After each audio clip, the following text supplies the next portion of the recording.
জুবিন সমাধি ক্ষেত্ৰত চোৰৰ উপদ্ৰৱ হয়। গৰিমা শইকীয়া গাৰ্গে আচলতে প্ৰকৃততে মানুহেই চিনি নাপালে। গৰিমা শইকীয়া গাৰ্গৰ যি বিশ্বাস, সেই বিশ্বাসক আশাত চেঁচা পানী ঢালি দিলে এজন গভাইত চোৰে। জুবিন গাৰ্গৰ পৰিয়ালৰ লগতেই আছিল সেই গভাইত চোৰজন। আচলতে কোন সেই চোৰজন মই এই প্ৰতিবেদনত আপোনালোকক জনাবৰ কাৰণে চেষ্টা কৰিম। হয়তো আপোনালোকে বহুতেই গমেই পাইছে। যোৱাকালিৰ পৰা এটা বিশেষ কথা চলি আছে। জুবিন ক্ষেত্ৰত যিবোৰ শৰাই আগবঢ়োৱা হৈছিল, গীটাৰ আগবঢ়োৱা হৈছিল, কীবৰ্ড আগবঢ়োৱা হৈছিল, গামোচা আগবঢ়োৱা হৈছিল, কিতাপ আগবঢ়োৱা হৈছিল, সেই সকলোবোৰ বস্তু জুবিন ক্ষেত্ৰত আগবঢ়োৱা সেই সকলোবোৰ বস্তু এজন গভাইত চোৰে চোৰ কৰি লৈ গৈছিল। আৰু সেই চোৰজন আন কোনো নহয়, সেই চোৰজন হৈছে জুবিন গাৰ্গৰ লগত প্ৰতিটো সময়তে থকা, জুবিন গাৰ্গক নিজৰ পিতা বুলি মতা, জুবিন গাৰ্গক তেল সনা এজন বিশেষ ব্যক্তি, এজন বিশেষ যুৱক, যিজন যুৱকে গৰিমা শইকীয়া গাৰ্গৰ কাষত থাকি বুকুত কামোৰ মাৰিলে। আৰু সেই ল'ৰাজনেই হৈছে চিৰঞ্জীৱ কাশ্যপ।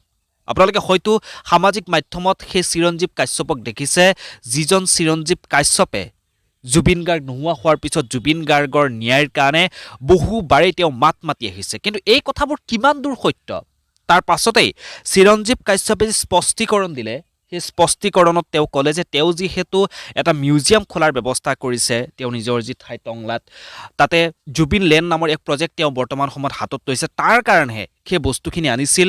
তেওঁ চুৰ কৰি তাৰ পৰা সেই বস্তুখিনি কেতিয়াও লৈ অহা নাই। এই কথাখিনি চিৰঞ্জীৱ কাশ্যপে তেওঁ স্পষ্টীকৰণ হিচাপে এই কথাখিনি তেওঁ মিডিয়াৰ আগত জনাইছে। কিন্তু যেতিয়াই এই কথাবোৰ ওলাই পৰিল, তাৰ পিছতে একাংশ মানুহে কিন্তু এই চিৰঞ্জীৱ কাশ্যপক গালি পাৰা আৰম্ভ কৰিলে। গভাইত চোৰ বুলি অতি নিকৃষ্ট ভাষাৰে এইজন চিৰঞ্জীৱ কাশ্যপকে গালি পৰা আৰম্ভ কৰিলে।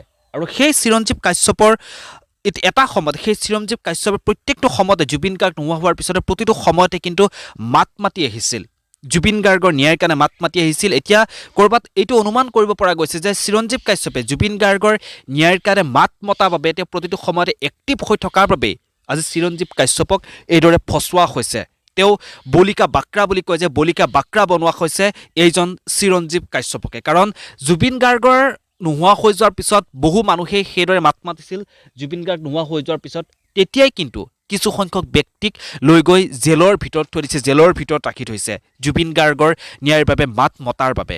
আৰু সেই একেই ফৰ্মুলা বৰ্তমান এই চিৰঞ্জীৱ কাশ্যপৰ ক্ষেত্ৰতো ব্যৱহাৰ কৰিছে নেকি, সেয়া এক অনুমান কৰিব পৰা গৈছে বৰ্তমান এই সময়খিনিত। এই বিষয়ে আপোনালোকে কি ভাবে? আচলতে চিৰঞ্জীৱ কাশ্যপক কিহৰ বাবে এইদৰে চোৰ সজোৱা হৈছে? আৰু যিসকলে চিৰঞ্জীৱ কাশ্যপক জানে, তেওঁলোকে সকলোৱে কৈছে চিৰঞ্জীৱ কাশ্যপে তেনেকুৱা কাম নকৰে, যিহেতু জুবিন গাৰ্গে চিৰঞ্জীৱক এটা নতুন জীৱন দিলে। এই কথাখিনি চিৰঞ্জীৱে তেওঁ বাৰে বাৰে কৈ আছে। জুবিন গাৰ্গে নতুন জীৱন এটা দিলে, পঢ়োৱা শুনোৱা সকলোখিনি খৰচ জুবিন গাৰ্গে লৈছিল, এটা নতুন নাম দিছিল, ৰাইজৰ আগত চিনাকি কৰাই দিছিল। আৰু সেই জুবিন গাৰ্গৰ নামত এনেধৰণৰ কাম চিৰঞ্জীৱে কেতিয়াও নকৰে, কেতিয়াও তেওঁ কৰাটো সম্ভৱপৰ নহয়। কিন্তু একাংশ মানুহে সেইজন চিৰঞ্জীৱক চোৰ সজালে। কিহৰ কাৰণে এই ঘটনাটো হ'বলৈ পালে আপোনালোকে আপোনালোকৰ মতামতসমূহ জনাবলৈ একেবাৰে নাপাহৰিব।